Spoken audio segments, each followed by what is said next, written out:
مولاي صل وسلم دائما ابدا على حبيبك بسم الله الرحمن الرحيم. السلام عليكم ورحمة الله وبركاته.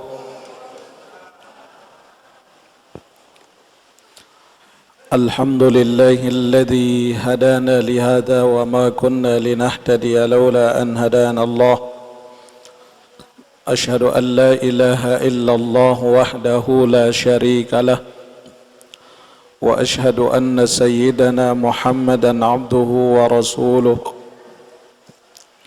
اللهم صل على سيدنا محمد مفتاح باب رحمة الله عدد ما في علم الله، صلاة وسلاما دائمين بدوام ملك الله، وعلى آله وصحبه وسلم. اللهم علمنا ما ينفعنا، آمين، وانفعنا بما علمتنا وزدنا علما وتقى. اللهم فقهنا في الدين وعلمنا التأويل وارزقنا فهم المرسلين وألحقنا بالصالحين، آمين يا رب العالمين. أما بعد، ma'asyiral muslimin, para muhibbin, para pecinta ilmu yang dimuliakan Allah, alhamdulillah wa syukrulillah atas izin dari Allah pada malam hari ini kembali kita hadir dalam keadaan sehat walafiat. Begitupun salawat dan salam senantiasa kita sampaikan kepada baginda Nabi besar kita Muhammad sallallahu alaihi wasallam, yang mudah-mudahan berkat salawat yang kita sampaikan semoga kita mendapatkan syafaat beliau nanti pada yaumil hisab, amin ya rabbal alamin. Pada malam hari ini kita lanjutkan kembali kajian kita pada kalam hikmah yang ke-63. Bismillahirrahmanirrahim. Qala al-muallif rahimahullahu ta'ala wa nafa'ana bi'ulumihi wa bi'ulumi jami'i masyayikhina fid daraini, amin.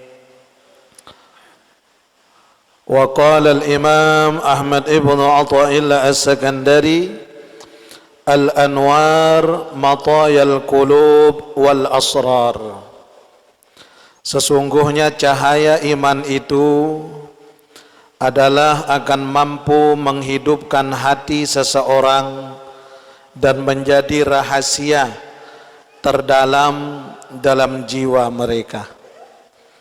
Al-anwar An-anwarul iman wal yaqin mataya hamilatal israril qulub ila hadri ta'allamil ghuyub. Disebutkan cahaya iman ini yang dimaksudkan adalah al-anwarul iman wal yaqin. Cahaya dalam kalam hikmah ini dimaknai adalah cahaya keimanan dan keyakinan dalam hati seorang hamba. Itulah yang akan mampu menghidupkan energi hikmah dan doa dalam diri kita. Nah sekarang Bapak Ibu, dulu-dulu kita pernah bertanya, kenapa doa saya belum dikabul? Kenapa solat saya masih belum juga khusyuk? Kenapa zikir saya belum sampai kepada kenikmatan? Jadi jawabannya adalah al-anwarul iman wal yaqin. Jawabannya adalah tergantung dari bagaimana cahaya keimanan dan keyakinan itu betul-betul kuat dalam diri kita. Dengan apa cahaya iman dan keyakinan ini ada dalam jiwa seorang manusia, maka tentu tidak ada lain tergantung dari bagaimana koneksi hati kita kepada Allah. Kalau hati kita ini bergantungnya hanya sama Allah, tidak ada sesuatu yang sulit dalam hidup. Ketika hati ini tempat berserahnya adalah Allah, maka tidak terlalu hati ini akan risau terhadap urusan-urusan dunia. Memang dunia ini sangat kita perlukan juga Bapak Ibu, sebagai modal kita untuk ibadah kepada Allah. Bahkan orang-orang yang disebutkan orang yang zuhud itu bukan berarti mereka tidak menginginkan dunia. Akan tetapi orang yang zuhud itu mereka tetap ingin dunia, tapi tidak di hati mereka. Mereka tetap butuh dunia, mereka tetap butuh terhadap harta, mereka tetap butuh pada fasilitas hidup. Namun itu tidak dimasukkan ke dalam hatinya, hanya sekedar di tangannya saja. Makanya Sayyidina Umar ajarkan kita doa, Allahumma ja'alid dunya fi yadi wa la taj'alid dunya fi qalbi. Ya Allah, aku mohon kepadamu, jadikan dunia itu ada dalam genggaman tanganku, dan jangan sekali-kali engkau jadikan dunia itu ada dalam hatiku. Maka setiap apa yang nampak di hati kita, maka lebih banyak kita menuhankan dia. Kalau bahasa orang sufi, setiap koneksi yang dibarengi dengan koneksi keimanan dan hati seseorang, maka itulah yang akan nampak dan tetap akan mengiringi perjalanannya mereka. Contoh, kalau Bapak Ibu saat ini kita punya hajat, kita punya keinginan, kita punya azam, contohlah pengen beli motor, maka ketika kita sudah punya keinginan ingin beli sepeda motor, yang ada mindset dalam berpikir kita, apapun yang kita lakukan, bagaimana untuk saya bisa targetnya untuk sampai beli motor. Ketika itu sudah ada di hati kita, maka itulah yang akan menjadi sifat dalam diri seorang hamba. Namun begitu juga sebaliknya, ketika apa yang ada di dalam hati kita adalah Allah, maka akan menjadi sifat dalam jiwa kita untuk selalu butuh dengan Allah. Bahkan lisan ini merasa rugi jikalau setiap saat dia lupa menyebut namanya. Bahkan dalam perjalanan setiap doanya, dia bahkan tidak meminta kepada Allah, malu mereka minta ke Allah. Namun yang ada harapan adalah bagaimana agar hati ini sambungannya hanya sama Allah saja. Makanya kan dalam zikir kita, Hasbi Rabbi Jalla Allah ma fi qalbi ghairullah Nur Muhammad sallallahu la ilaha illallah. Ulang, hasbi rabbi jalla Allah ma fi qalbi ghairullah Nur Muhammad sallallahu la ilaha illallah.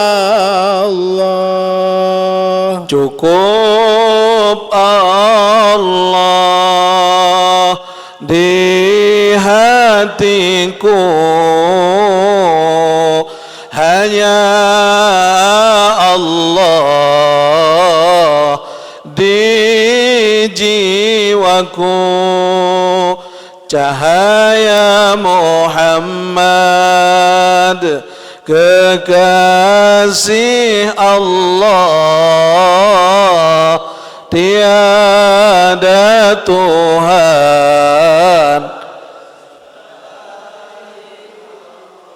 Semua hasbi Rabbi jalla Allah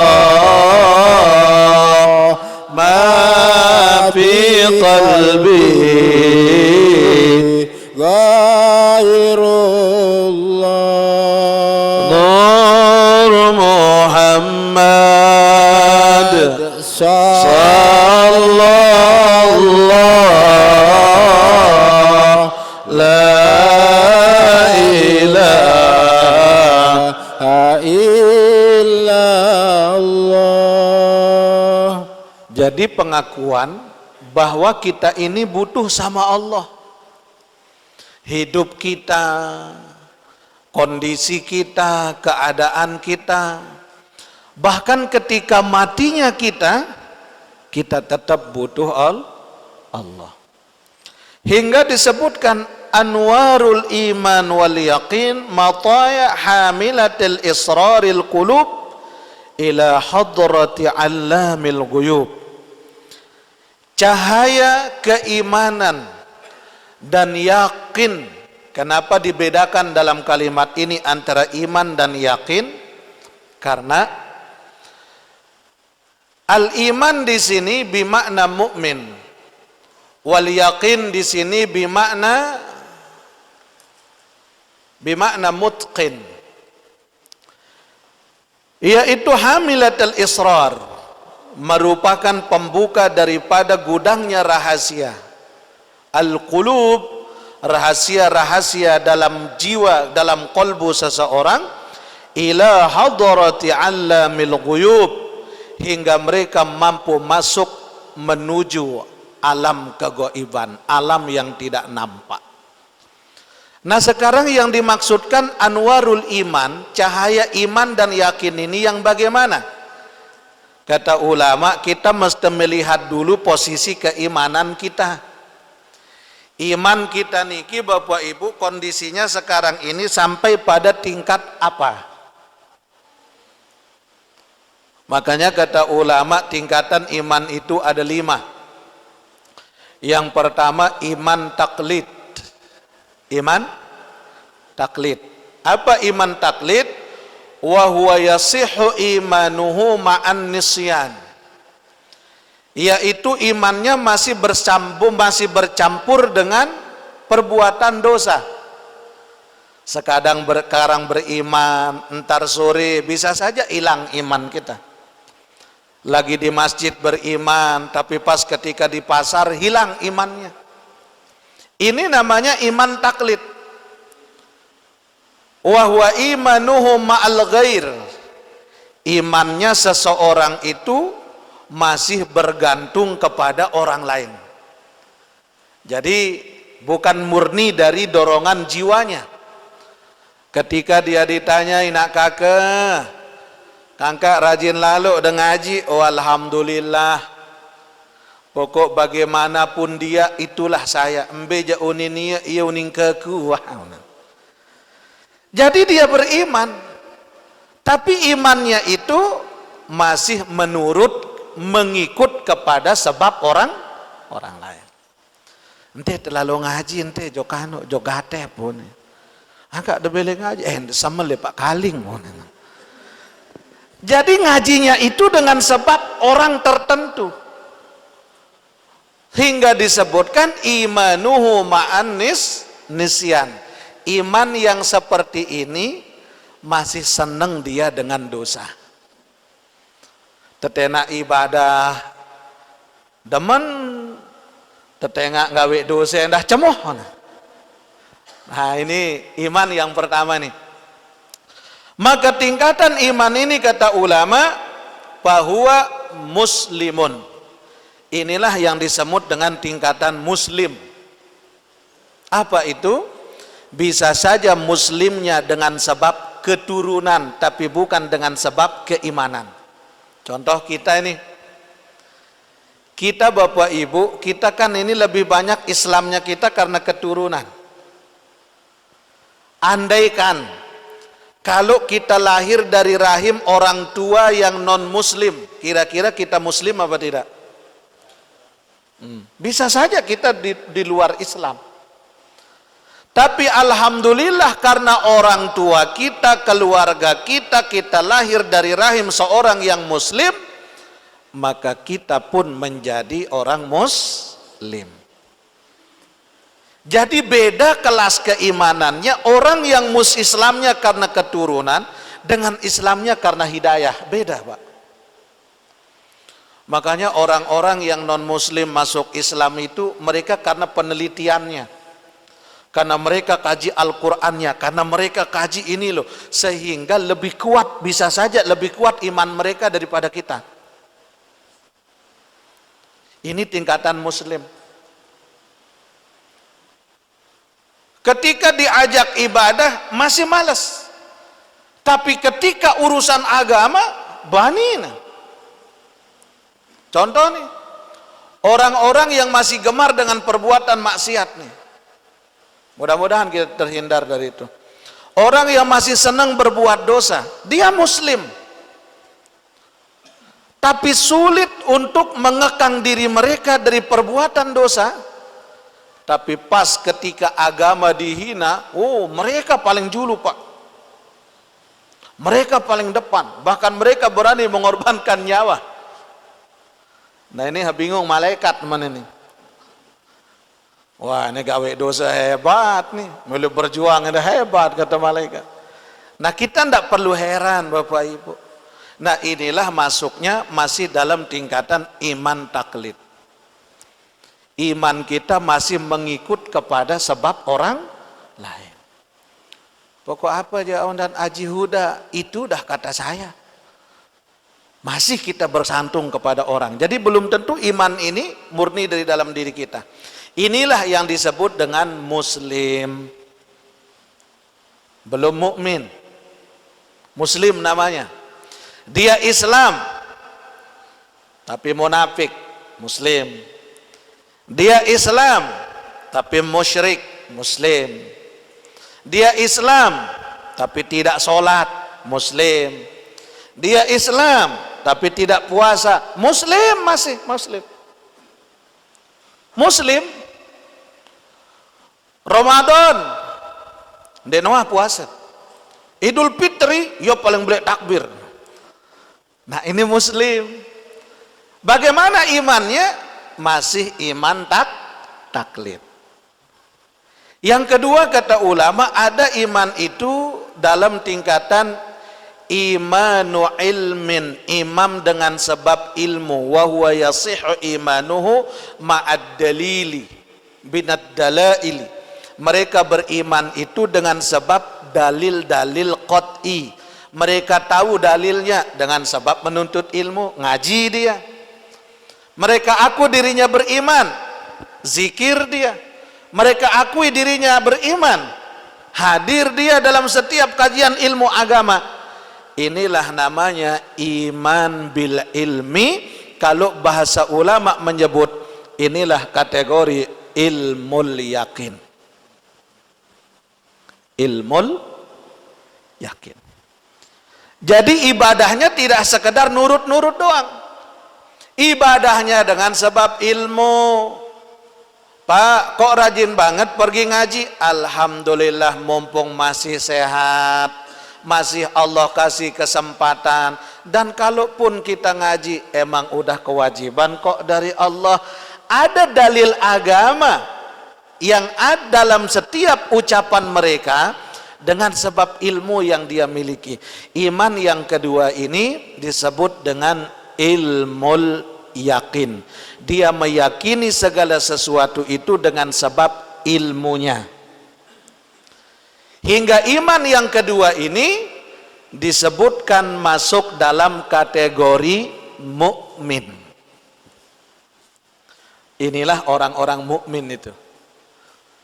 Kalau yang pertama masih muslim, tapi yang kedua ini disebut mukmin. Kenapa?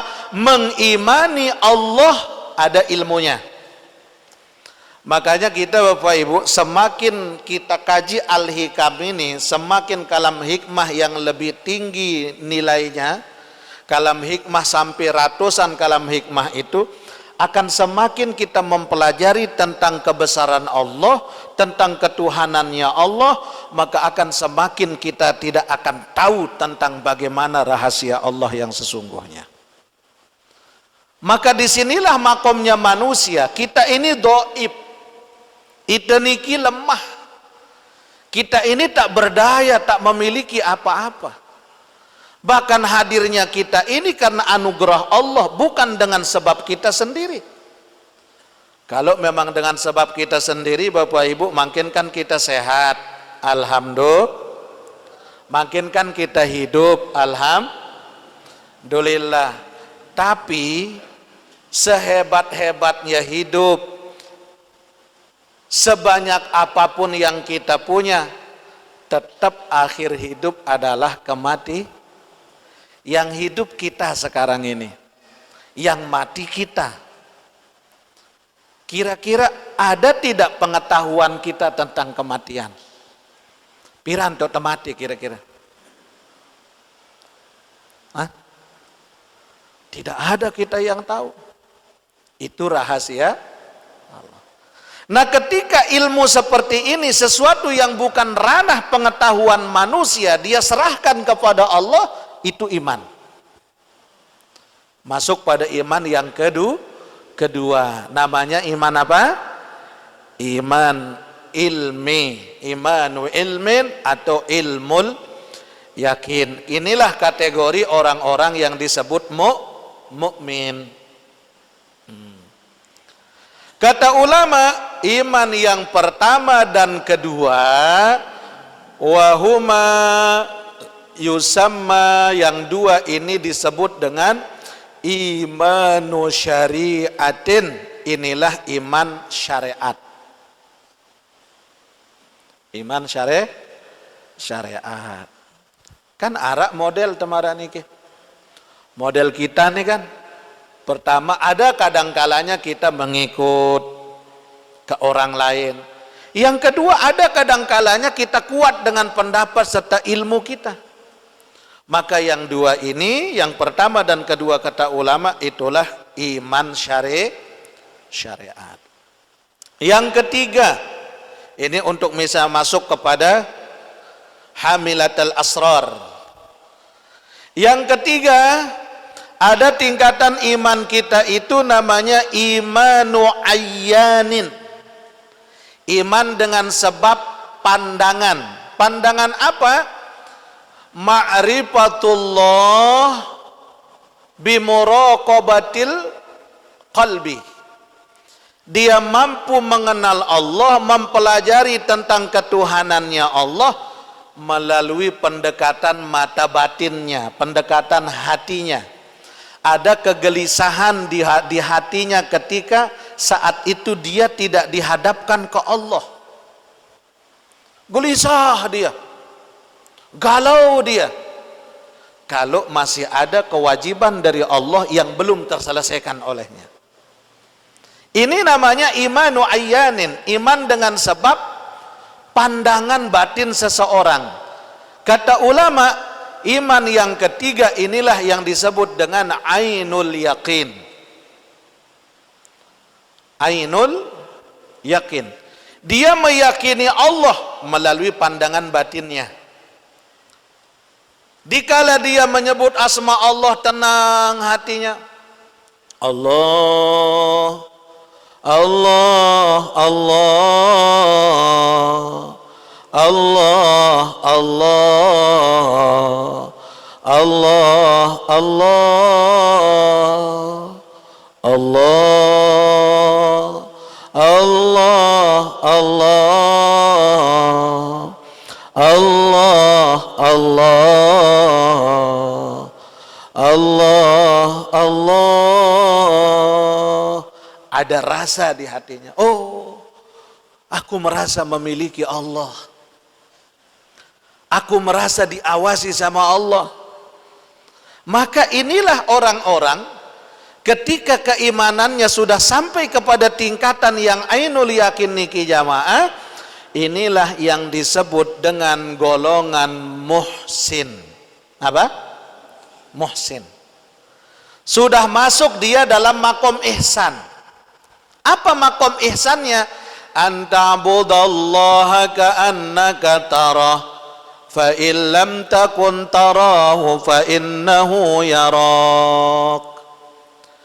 Ketika engkau menyembah, beribadah kepada Allah, seolah-olah engkau melihat Allah. Seolah-olah ada penglihatan kita, pandangan kita kepada Allah. Fa illam takun tarahu. Tapi kalau kamu tidak bisa memasukkan itu dalam jiwamu, fa innahu yarak, maka yakini Allah yang mengawasi kamu. Contoh, kita nih lagi kerja Pak, ngambil uang untuk kerja, mohon bahasan kita harian. Kita kerja sebagai seorang tukang bangunan. Di situ ada pemilik rumah, ada orang yang gaji kita. Ketika yang punya rumah, orang yang ngasih kita uang, yang gaji kita ada di situ, kira-kira nih semelen deh kita mentelah teduk-teduk. Nah? Sama lah pandai? Sama. Terus kalau kita kerjanya lalai, malu dong kita. Kenapa? Hah? Udah dibayar. Yang kedua, orang yang bayar kita ada di situ. Epen balik arak le nika. Ada rasa malu dalam diri kita untuk lalai dari pekerjaan itu. Jawabannya, karena yang punya rumah, yang ngasih kita uang, itu ada di situ. Sekarang, dalam sholat, kenapa hati masih lalai dari mengingat Allah? Padahal Allah yang ngawasi kita. Allah enggak hanya ngasih kita uang, Allah enggak hanya ngasih kita kedudukan, Allah enggak hanya ngasih kita kesempatan, tapi Allah kasih kita hidup. Lalu kenapa selain Allah itu masih ada dalam jiwa kita, kolbu kita, hati kita ketika sholat? Apa sebabnya Bapak Ibu? Yazid wa yangkus. Terkadang bertambahnya iman ini variabelnya naik, istighfarnya kenceng. Ketika variabel iman itu turun, ucap alhamdulillah, doa ngabot. Ya Allah. Maka dikala kekosongan dalam hati itu kosong sebentar saja, disitulah iblis itu masuk menggoda iman kita. Kesempatan yang sedikit dikala kita lupa Allah, disitulah masuk iblis menggodai iman. Lihat Nabi Adam Bapak Ibu. Nabi Adam alaihi salam, banyak orang menjelaskan Nabi Adam ini berbuat dosa di dalam surga. Sesungguhnya Nabi Adam tidak sampai melakukan dosa. Dan itu pun kesalahan yang dilakukan, yang diperbuat oleh Nabi Adam dengan sebab iblis yang menggoda Adam dan bersumpah atas nama Allah. Coba kita lihat Pak. Kita kan lebih banyak nyalahin Nabi Adam. Wah, wong Nabi doang dosa di dalam surga dikeluarkan oleh Allah. Kasihan Nabi Adam Pak, ndarak bela. Maka tiang bela Nabi Adam. Kita yang salah, mindsetnya yang salah. Kita tidak pernah mengkaji Al-Quran. Jadi ketika Adam digoda oleh iblis, iblis katakan apa? Adam, kalau engkau ingin kekal dalam surga, makan nih buah khuld ini. Apa kata Adam? Oh tidak. Ini larangan dari Allah. Kata iblis, Adam, memang dulu dilarang. Aku ini kan lebih lama daripada ente di surga. Aku ini lebih lama daripada anda dalam surga, kata iblis. Bahkan saking lamanya aku hidup di dalam surga, aku ini akan kekal di dalam surga. Dengan sebab apa? Aku makan khuld itu. Dulu memang Allah larang, tapi setelah ada informasi, aku kan lebih dekat sama Allah daripada engkau, kata iblis. Ada informasi, aku dengar dari Allah dan aku bersumpah demi Allah, sekarang boleh, kata iblis. Bani bersumpah demi Allah. Ini iblisnya nipu nih. Oh begitu, kata Adam. Iya. Makanya dikala Nabi Adam sudah tergoda dengan gangguan iblis, Allah tanya kepada Adam, Adam, tidakkah aku larang engkau makan dari pohon ini, kata Allah. Iya ya Allah, aku khilaf ya Rabb. Kenapa bisa salah, kata Allah.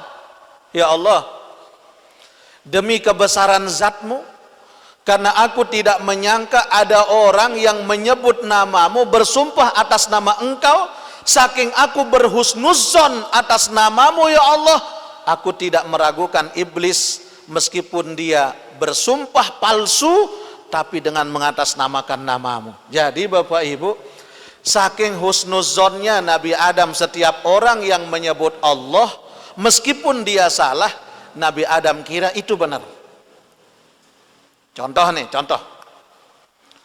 Kita meskipun dikenal sebagai seorang pembohong, tapi tiba-tiba kita menyebut seseorang yang sangat bermartabat di depan mereka, kita pasti percaya. Misal Pak Marwi girang bohong nih, misal. Pak Marwi suka berbohong, tapi pas dalam satu saat sejamaah gatep niki tahu kalau Pak Marwi ini senang bohong. Tapi pas dalam satu saat apa Pak Marwi bilang? Jamaah, nanti malam ndek ngaji unin tuan guru. Lagu undang tesi tuan guru terlalu zikir jok renteng ya bahasa. Karena dia sebut nama tiang. Percaya ndek pelungguh? Percaya tidak? Dan kalaupun pelungguh diperintah sama Pak Marwi, ketika Pak Marwi menyebut satu nama orang yang lebih daripada dia, kita yakin dia tolak mikirkah bahwa dia akan bohong juga. Contoh sederhana nih, pelungguh dipanggil sama Pak Kaling, tiba-tiba terus dipanggil sama wali kota. Kira-kira beda panggilan Pak Kaling apa wali kota? Wali kota, karena ini urusan nasib kan. Pasti kita kejar panggilan wali kota, bukan panggilan Pak Kaling. Kenapa? Ada nama yang lebih baik, ada nama yang lebih tinggi yang tiba-tiba kita sebut hingga menggugurkan nama yang lain. Begitulah iblis. Hingga apa kata Adam? Ya Allah, saking aku percaya terhadap zatmu ya Rabb, hingga aku tidak tahu iblis itu berbohong saat dia bersumpah menyebut namamu. Maka Nabi Adam tergoda. Makanya hingga apa Allah katakan, fatalaqa adamu mir rabbih kalimatin fataba alaihi innahu huwat tawwabur rahim. Apa kata Allah? Adam, karena kamu sudah salah, ya udah keluar dari surga. Cuma ini hukum Allah nih. Meskipun kamu Adam tidak sengaja, kata Allah, tapi kamu udah salah. Kalau udah salah di sini ya keluar, kata Allah. Cuma Allah pun miris melihat Nabi Adam. Hingga ayat ini turun, apa kata Allah?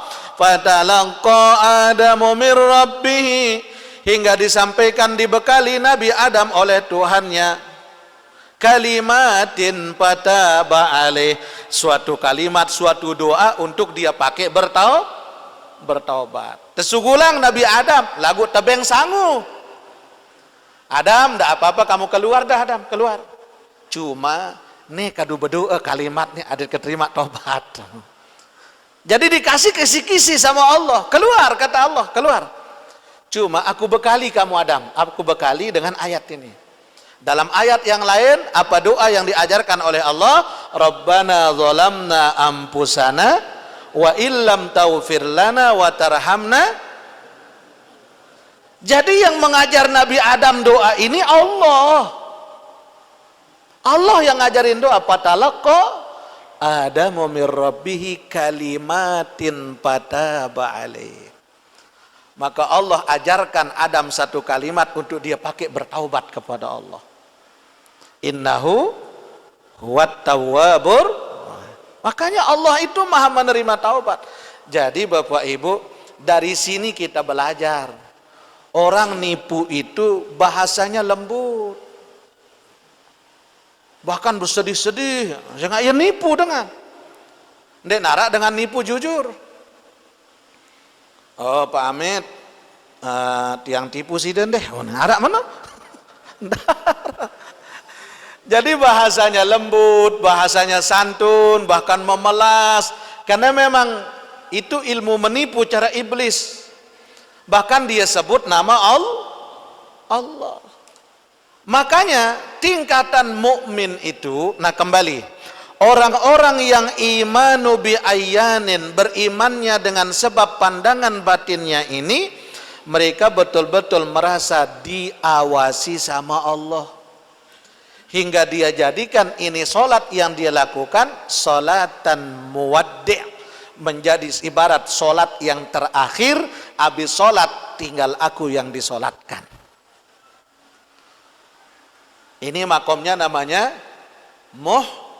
muhsin. Orang-orang yang sudah sampai pada makom ihsan. Dia tidak pernah berpikir buruk sama Allah. Kalaupun dikasih ujian oleh Allah, dikasih sesuatu yang sulit sama Allah, dia berpikir apa? Alhamdulillah ya Rabb, ini satu bungkus sudah engkau buka, tinggal aku tunggu isinya ya Allah. Tinggal aku tunggu isinya. Masya Allah. Bapak Ibu, Ibu, halo, masih hidup? Ibu, hujan nih hujan itu rahmat apa musibah? Yang ulang, hujan no rahmat apa musibah? Rahmat. Terus andekan malam niki bele hujan, kira-kira ngaji dah tondek?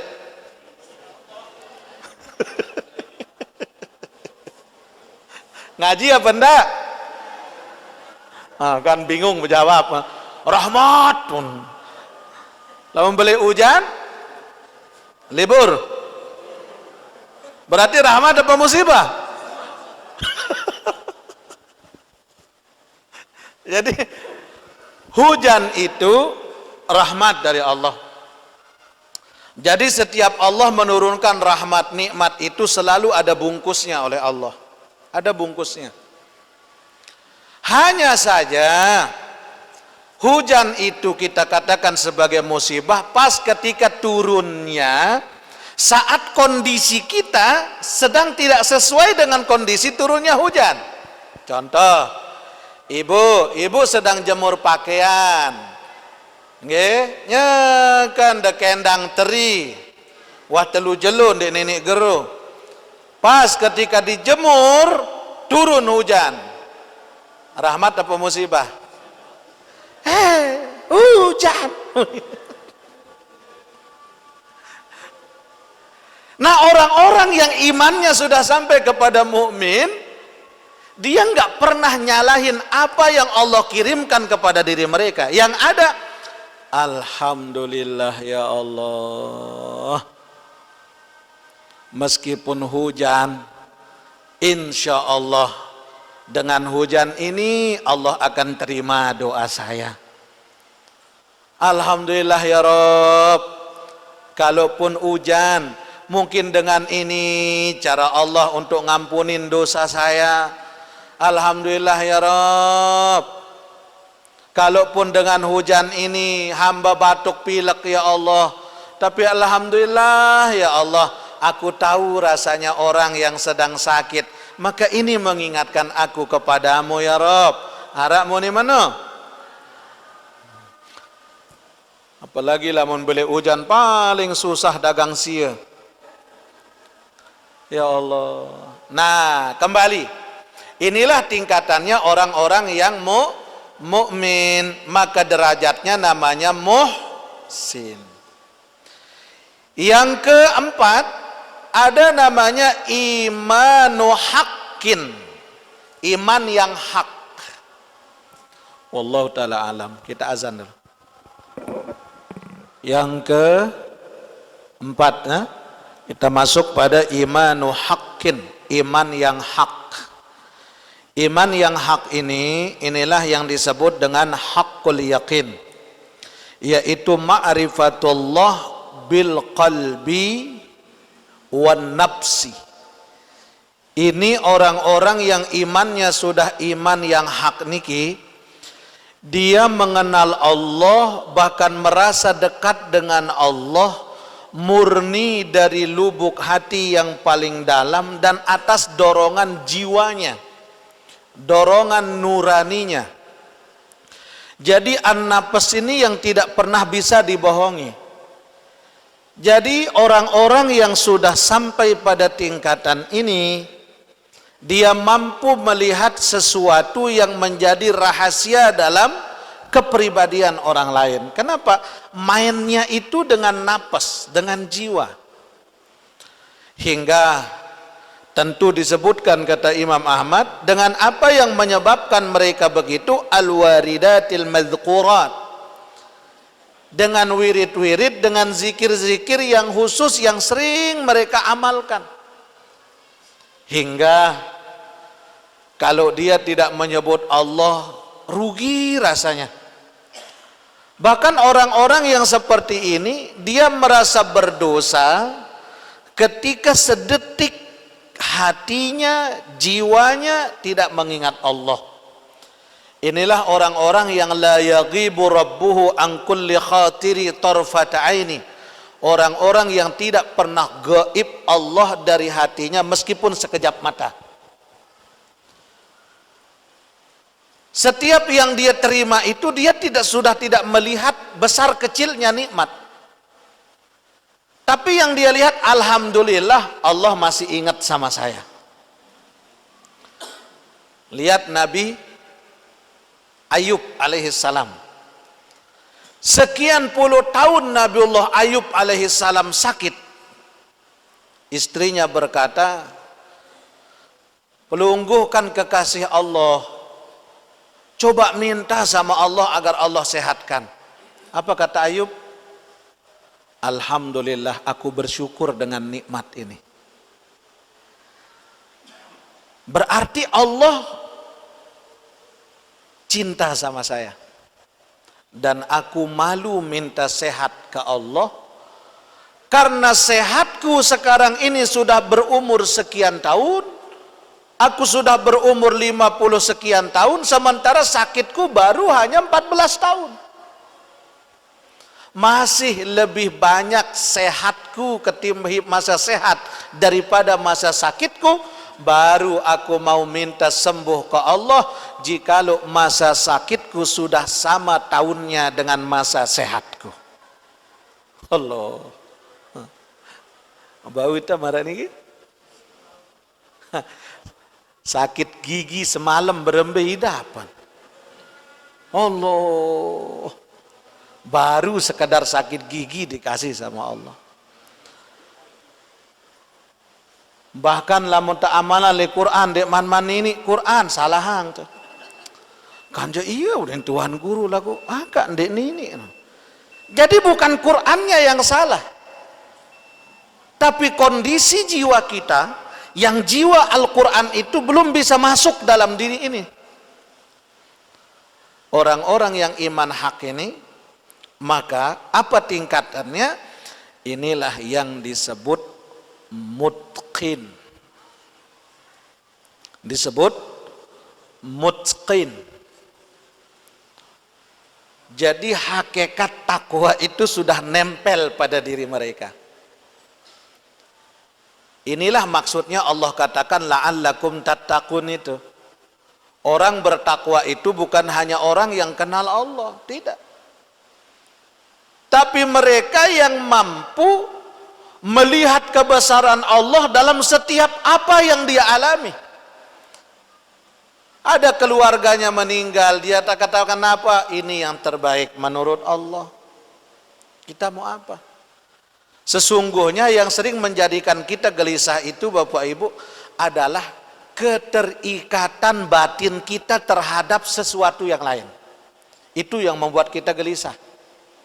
Contoh, ketika hati ini terikat dengan rezeki, dengan uang, maka yang ada dalam pikiran kita uang saja. Kepeng doang. Padahal dia tidak pikirkan, sekali meninggalkan waktu sholat, azabnya luar biasa.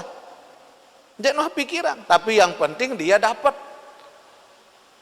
Orang ibarat perangko, hidup ini ibarat kertas. Perangkonya itu keterikatan kita terhadap sesuatu. Itu kertas surat, ketika sudah ditempel perangko, nempel kuat perangkonya Bapak. Tapi ketika dipaksakan perangko itu dicabut, gimana? Maka kertasnya pasti sobek.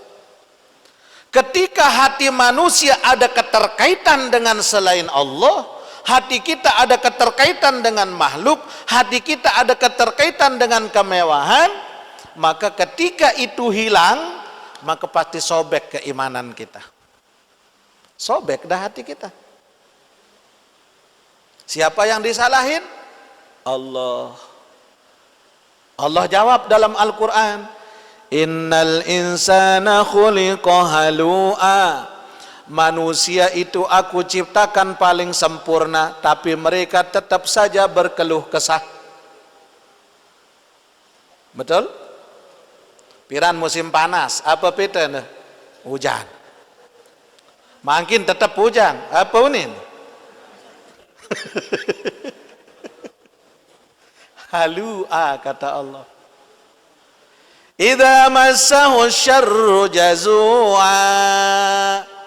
Ketika aku berikan mereka kata Allah apa yang mereka mau, tetap aku kasih. Kok aku yang salah kata Allah? Ketika tidak baik menurut mereka, aku yang disalahkan. Ketika tidak nyocok menurut mereka, aku yang didustakan. Wah, ikhtiar nih. Tahajud rajin, duha rajin. Pas ketika pengumuman hasilnya, teng, meleset. Padahal doa wali tetap kebaca. Ayat Al-Quran tetap bolak-balik. Berarti angka andai mandi. Kita sudah boleh meragukan. Benar kata Allah. Syarru jazua. Kurang pas yang mereka dapat. Kok aku yang disalahkan kata Allah. Idza massahul khairu manua. Ketika mereka untung, lupa nali aku nih nenek. Papa na untung, lupa sama Allah. Nyangkan sakit, apa ongkatan? Ya Allah Tuhan Guru, doa tiang adik kesehat, mau kesehat ya ke ngaji, ongkatan. Padahal rasa nangen kembebai nawah jelong-jelong datang ngaji. Tapi karena saat kondisi itu dia butuh dengan sesuatu pertolongan, ditolong sama Allah, pas sehat, telang. Papa rugi, ya Allah, aku akan ingat anak yatim, ya Allah, janda-janda tua, janda-janda muda, bih dalam doa. Akan disantuni semua, ya Allah, ya salam. Setelah dapat apa yang dia inginkan, lupa. Kata Allah, tapi ada orang yang gak bakal begitu. Siapa? Alladzina hum fi salatihim daimun. Kecuali orang-orang yang mampu, ibaratnya seperti salatan daimah. Apa salatan daimah itu? Mereka mampu membawa sifat solatnya meskipun mereka di luar solat, sedang tidak solat. Rasa syukurnya dalam solat dia bawa ketika di luar solat. Pujiannya dalam solat mampu dia bawa ketika di luar solat. Penghambaannya dalam solat mampu dia bawa di luar solat. Siapa mereka? Inilah orang-orang yang mutqin, orang yang imanu haqqin. Makanya kata ulama, yang ketiga dan keempat, apa yang ketiga? Iman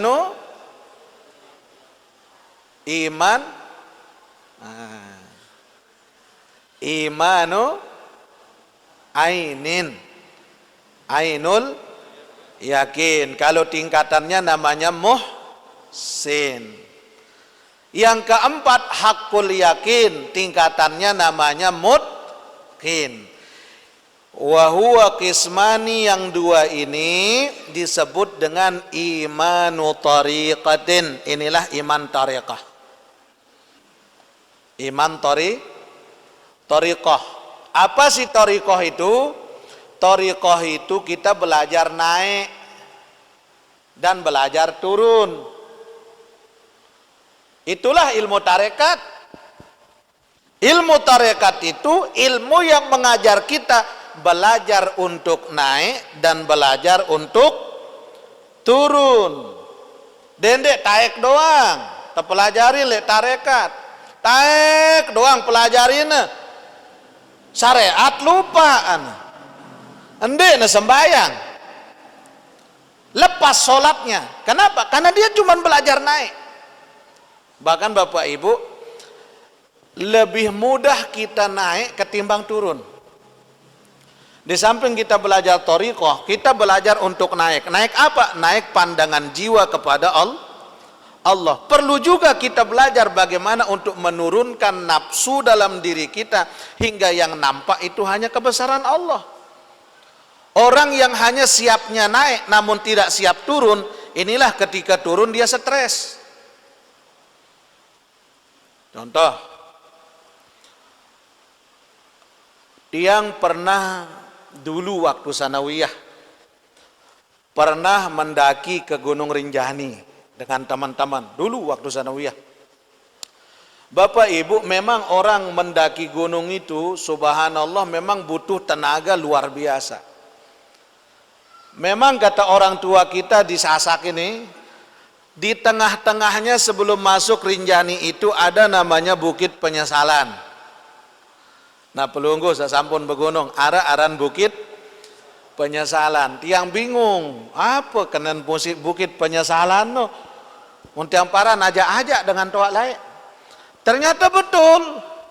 Sampai le Bukit Penyesalan niki, ya Allah, udah kondisi kita capek, lelah luar biasa. Mau naik lagi jauh, mau balik lebih jauh lagi. Subhanallah. Maka di situ dibutuhkan keyakinan dalam diri kita. Oh iya, karena naran Bukit Penyesalan tentu menuju puncaknya. Maka disitulah kita butuh iman ini. Tiang belajar dari situ. Berarti di situ keimanan ini. Mau lanjut apa balik? Mau lanjut, wah kadang capek nih. Mau balik, percuma. Kita udah capek, kemudian gagal. Subhanallah. Keren nih Bapak Ibu nih. Makanya dia sedang pikir, ya Allah ya Rabb. Kalau kita naik, yang dibutuhkan apa? Kekuatan otot melalui kaki, lutut, pinggang, semuanya untuk naik. Tapi turun lebih susah daripada naik. Karena butuh semua kekuatan anggota badan. Dari kaki, tangan, badan harus bisa mengimbangi semuanya. Baru kita bisa selamat turunnya. Nah, dalam ilmu thariqah, perlu kita naikkan hati, jiwa, pandangan kepada Allah. Namun perlu juga kita turunkan frekuensi keakuan dan hawa nafsu kita nih. Karena menurunkan hawa nafsu ini yang sulit. Menurunkan tabiat keakuan kita yang susah. Makanya seorang pejabat kalau dia cuma bisa siap naik, akhir-akhir saat turun pasti galau Pak. Apalagi menjelang sudah habis masa jabatan. Mulai bingung mereka. Kenapa? Karena siapnya cuma bisa siap naik tapi nggak siap turun. Allahu Akbar. Ini pelajaran dari Allah nih. Imannya di mana? Disinilah iman thariqah itu. kita naiknya ke Allah semangat, turun juga harus lebih semangat. Ketika Allah kasih kita popularitas, alhamdulillah. Tapi ingat, di samping popularitas yang sudah diangkat sama Allah, ujiannya pun juga lebih berat. Angka Bapak Ibu undin mai jadi dengan terkenal no. Ndak enak jadi orang masyhur. Makanya jangan mau dipanggil ulama besar, jangan mau. Ujiannya berat, Pak. Sekarang tergantung kita, iman kita posisinya di mana. Yang terakhir, yang kelima, untuk kita masuk kepada hadrati allamil ghuyub, yaitu imanu hakikatin, iman hakikat. Mana iman hakikat niki? Zahiruhu Allah wa batinuhu Allah. Yang nampak dalam ingatannya Allah, yang batin dalam pandangannya Allah saja. Huwal awwalu wal zahir wal akhiru wa huwal zahiru wal batinu wa huwa ala kulli syai'in qadir. Orang-orang yang ini makomnya namanya arif billah. Makom apa? Arif billah. Yang pertama iman taklid, apa makomnya? Muslim.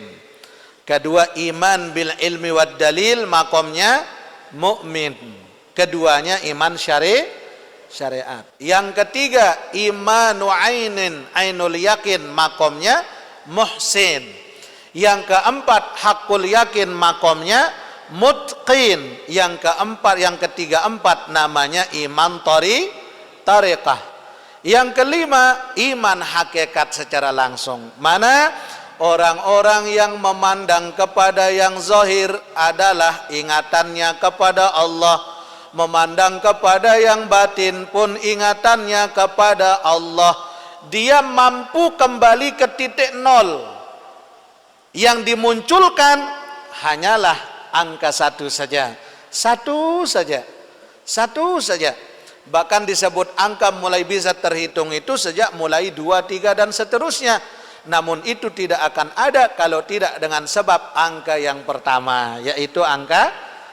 Artinya hidup ini demikian. Kita ini kembali ke kosong kalau tidak ada angka satu, kalau tidak ada sifat ketuhanan, yaitu Allah Subhanahu wa ta'ala.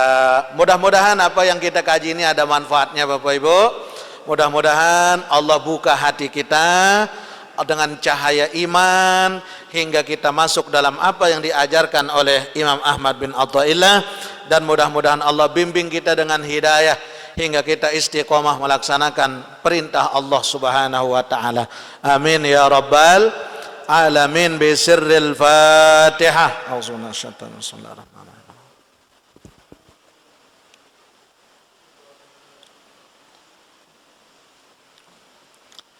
Nah Bapak Ibu jamaah rahimakumullah, sedikit yang informasikan pelungguh, tiang mohon izin, tiang mesilak pelungguh, tiang ndawekang pelungguh, tiang ngundang pelungguh, besok pagi jam 9 ada tamu yang datang, 2 ulama besar dari Hadramaut, Yaman, yaitu Al-Habib Muhammad Al-Habsyi dan Al-Musnid Al-Syekh Yahya Balfaqih. Jadi beliau niki tadi tiang ditelepon ketika di perjalanan. Pas tadi ba'da asar tiang ngisi pengajian di Turide. Di situ tiang ditelepon kalau beliau mau ke Lombok dan malam niki landing di bandara dan besok pagi beliau mau hadir di pondok. Kebetulan besok pagi jadwal pengajian mingguan kita di pondok.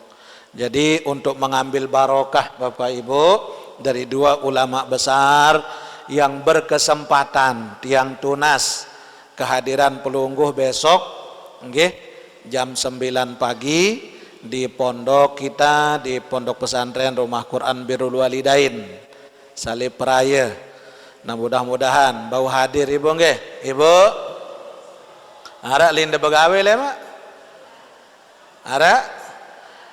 Begawe juluk samanda amput tu lain nggih. Ya insyaallah. Jadi karena niki mendadak juga, tumben. Niki pertama tiang umumkan, tiang undang di Pelunggu Sami dan langsung tiang bilang ke ustadz-ustadzahnya yang di pondok, persiapkan dah semuanya, tinggal kita sampaikan ke jamaah. Dan alhamdulillah beliau sudah di Lombok makin niki, karena beliau hari Senin pagi sudah balik lagi dan beliau ada agenda di Lombok, tapi alhamdulillah bisa mampir ke pondok tiang Pelunggu untuk kita ambil barokah dari kedua ulama kita. Mudah-mudahan ada waktu, ada izin dari Allah Subhanahu wa taala. Amin ya rabbal alamin. Auzubillahi minasyaitonir rajim. Bismillahirrahmanirrahim. Alhamdulillahi rabbil alamin. Wassalatu wassalamu ala asyrafil mursalin sayyidina Muhammadin wa ala alihi wa sahbihi ajma'in. Allahumma agnina bil ilmi wa zayyinna bil hilmi wa akrimna bit taqwa wa jammilna bil afiyah. Allahumma allimna ilmi wa syari'ati wa tariqah wa ta'milna biha bi ilmi al-haqiqah bihaqqi nabiyyuna Muhammadin sallallahu alaihi wasallam. Rabbana atina fid dunya hasanah wa fil akhirati hasanatan wa qina azaban nar bifadlika subhana rabbika rabbil izzati amma yasifun wa salamun alal mursalin walhamdulillahi rabbil alamin. Al-Fatihah.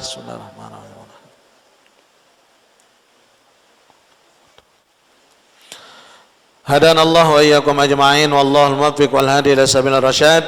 Assalamualaikum warahmatullahi wabarakatuh.